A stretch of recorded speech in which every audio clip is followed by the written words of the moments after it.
In this video, audio, I will be showcasing and walking you through what I've learned by training multiple professional soccer players, the guys that get paid to play, not paid to play, but guys, some big names that are getting paid to play. And I'm going to show you what I've learned from them. There's going to be a lot to take away from this. So if you're a parent or a player, let's say a parent for a minute, you can understand more context of like what the session should look like, how it runs, behaviors, actions. And if you're a player, same thing. You can learn the actions, the behaviors, the type of training, the things that you could be working on when it comes to one-on-one.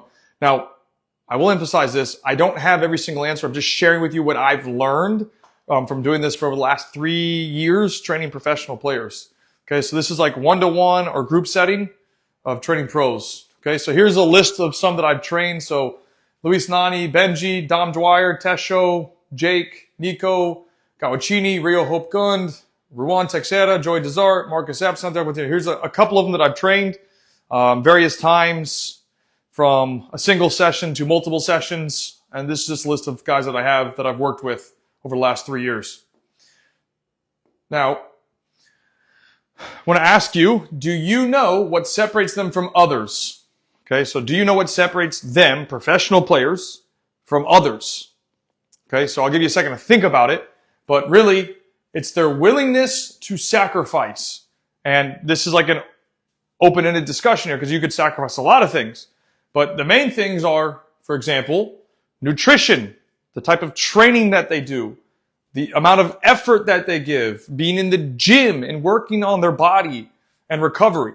And it was funny because when I trained Nani, one, he really enjoyed the session, but he was surprised that he didn't think it was going to be that strong or it wasn't going to be that beneficial to him. But what he told us was pretty funny. He goes, he's like, man, I ate a lot last night. I overate. And I'm looking at him and dude, he's shredded, like completely shredded, cut up as hell.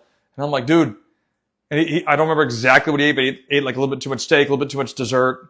And he's like, man, I'm feeling it today. And I'm going, bro, the level you have to be at that level from a nutrition standpoint, training standpoint, effort standpoint, gym work and recovery, like these main 5 things, and there's probably more, self-reflection, self-evaluation and whatnot, but like those 5 primary things, their willingness to sacrifice, and again, using nutrition, you're not eating junk food, you're not eating sodas, you're not eating fast food. And I made that joke about Benji the other day. We were sitting there talking, and he talked about a dessert that he had, and he had a brownie this big. He's like, this is the brownie that I had this big, and we're all laughing and joking, but you know, context-wise, I don't think we all realize the amount of sacrifices that they have to make to be at that level. So I just want to keep emphasizing that for you. All right, so this is very important too. When you get to work with players at that level, me as the coach or, you know, parent, same token, I don't have to ask or beg for them to give more effort. Don't have to.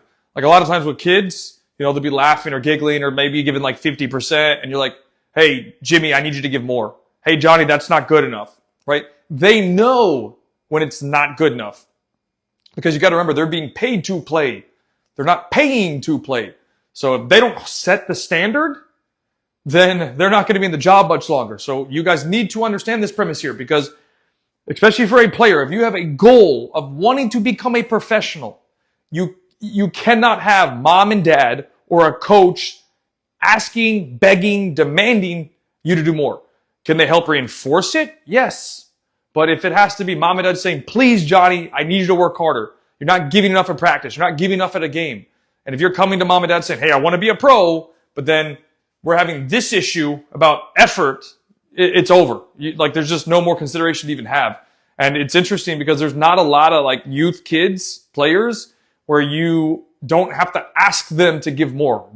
Most of the time, I would say 90 to 95%, you have to ask to give more. So I will tell you right now, if you want to be a professional and we have this issue, just understand you won't get there. You need to change that behavior. Okay, it's very, very important.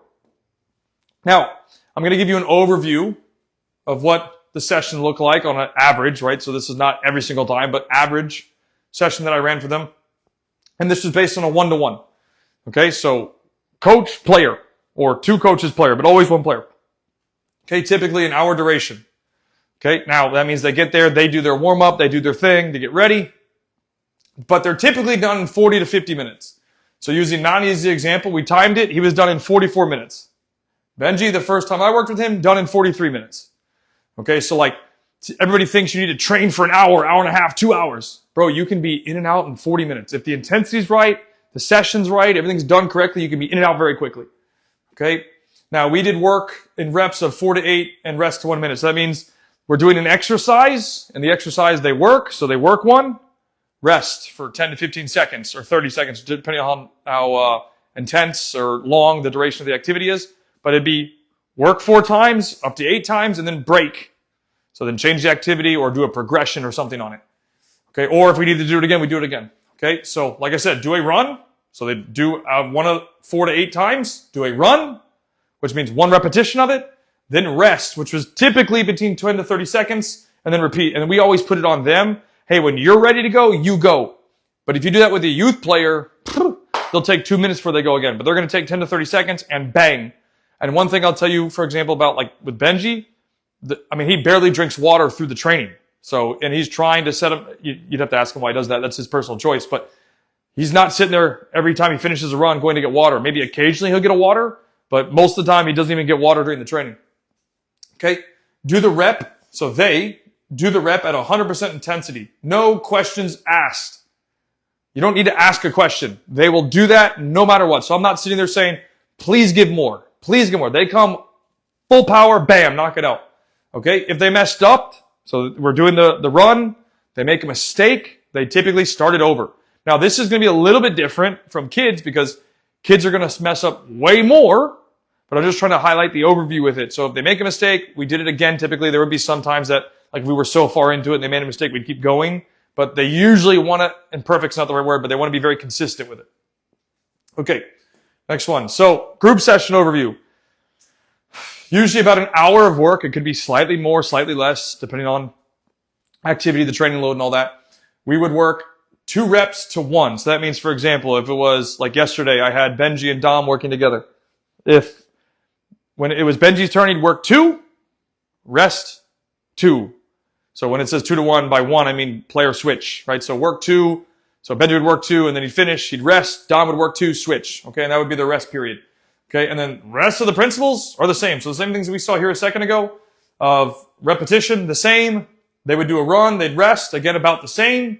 Do the rep at 100% intensity. The rest might be a little bit longer because they're doing 2 runs and they're switching, but principally it could be 30 seconds to a minute. Okay, if they messed up, they started over. Everything else is the same. It's just now it's group session. So it could be 2 players, 3 players, 4 players. We've had 8 at one point, so it just depends on what's coming into the session. Now, session structure. You're probably wondering, well, what do they do? Okay. So typically they do their own warm-up. So physically they warm themselves up. That's not my area of expertise. That's not my job. My job is technically to train. Okay. So the first thing is usually some sort of technical activation. Typically this is volleys. We do a lot of volleys or basic footwork. So that could be passing, receiving, turning, things like that. But typically I do volleys for warm-up at their level. Okay. Then it's usually followed by some sort of high octane exercise, which means we're now jumping into really pushing them. Okay, so this will depend on what the activity or what the session and what we're trying to work on. So like, for example, with Benji, the last couple of days we've been working on his hips and then thinking and playing quickly. So that's what we've been trying to work on individually. Okay, and then we typically include a coordination piece. So that means like they're doing some sort of coordination either before, during, or after the activity, and then they move on. Okay, and again, this is based on the topic of what we're trying to work on.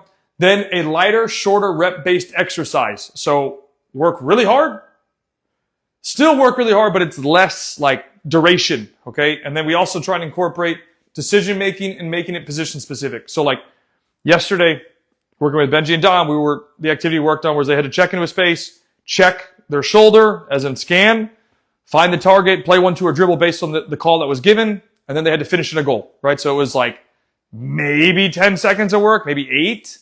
Then they'd rest, do it again, right? So it's a quicker burst and it's more game-based, okay? So hopefully that makes sense with the idea of what the session structure looks like when I run a session for professional players, technical activation, high octane exercise. Now this will also include progression. So we've done stuff where like they have the first part, we progress it to a second piece, maybe progress it to a third piece, depending on what the activity is and what we're working on. And then we always try and finish with a lighter, short-based exercise, typically incorporating decision-making and then position-specific movement. And the last piece here, why am I sharing this? And I think, and I always tell kids and parents this, you can learn so much from people ahead of you. So them, as the example, Nani, Benji, Tesho, Dom, those are all guys that have played at a much higher level that are being paid to play. You can learn a lot from them. And this is why I wanted to share this type of information. Okay, now, parents typically, when they go to a private session, let's say it's a one-on-one or whatever, they typically want, from my experience, an hour, guaranteed. They're like, I need to have 60 minutes. Okay, well, it's not about the duration, it's about the quality first. Let's just know that. And then a lot of times, even this has happened to me, they'll ask me, or they'll ask, hey, I need you to give more. Like they'll be in the middle of the session, getting water, or even during it, they'll be yelling at them. I'm like, please stop. You guys made this decision to come to this. You can't be pushing your kid during it. They can only do so much. And I'm going to talk about this in a second. Or they'll like, go get water. The player will go get water. And then the parent will be like, hey, I need you to give more. This isn't enough. Right? So there's just things like that. Or, and I've even had this happen to me, they'll ask me to tell them to do more. And it's like, this is not how this works. This is on the kid. This is on the player to make the decision that they want to work harder. There's nobody else that can do that. Can you, again, help push it? But they're the only person who can choose to do it. Nobody else. Can I say, hey, please work harder? Yes, I hate that. I don't want to have to ever ask a player to work harder. You work with what you get. That's it. Will I engage in a conversation? Sure. I'll be like, hey, I'll ask, how much effort do you think they're giving? They'll be like, half, 50, 60%. I'll really reframe it. Are you giving 100%? And they're going to say no. Okay. Well, why aren't you giving 100%? No. Okay. Well, what's your dream? My dream is to be a professional. Okay. Well, do you think you'll be able to be a professional if you don't give 100%? No. Okay. So what do you think you need to do? Give 100%? Okay. All right. So you can try and probe them for it, but the standard needs to be set by them. My opinion. The coach can reinforce the behavior. Okay. Or I just send them home. I don't have time for it personally. Okay. So parents seemingly expect 100% intensity with no or very limited breaks. So what this means is kid works, like let's say it's a little bit older player, like let's say 14, 15. The kid works, does a rep. He's resting. The parent's like, go again. Work. Go again. Work. Right? So they get no rest period or very limited, like 5 to 6 seconds. No, they need rest. They do a rep to the coach's call. Okay. Like for the duration of it, give them a second to rest. They need to rest. Otherwise the intensity will continue to drop. And I'll give it to you in a different way. If you've ever seen futsal at a high level, on average, players that are in futsal, they play 3 to 4 minutes on and off, right? So they'll play 3. Like I watched a World Cup final with Argentina, and they were rotating guys 3 to 4 minutes. And that means they can keep the intensity extremely high. If a guy plays longer than that, their effectiveness and intensity level is going to drop. Same concept here. They work, you got to give them a second to rest. They work, rest. And that way you keep the standard and the intensity high. Otherwise, it's going to go boom. It's going to drop very quickly. So, especially in one-to-one sessions, so coach and a player, not more than one player, they need rest. If you have 2 players or 3 players, you can then build the rest into the rotation. So if they're working 2 to 1, so 2 players, 1 coach, you can have a player work, finish, next guy goes, and they get a rest period already baked into their training session. Whereas if it's 1-to-1, they have to take rest. So just something to note and think about moving forward. Hopefully that makes sense. Hopefully you gain value from this. If you learn something new, share this with somebody else. I think this kind of framework is very important. And just stuff I've learned over 3 years. Is it 3? Maybe it's 4 years. It's going on 4 years now. Training professional players in one-to-one and group setting. Okay, so if you found value, please share this with somebody else. And I will see you guys shortly as I'm going to be doing more videos today. See you guys soon, man. Ciao.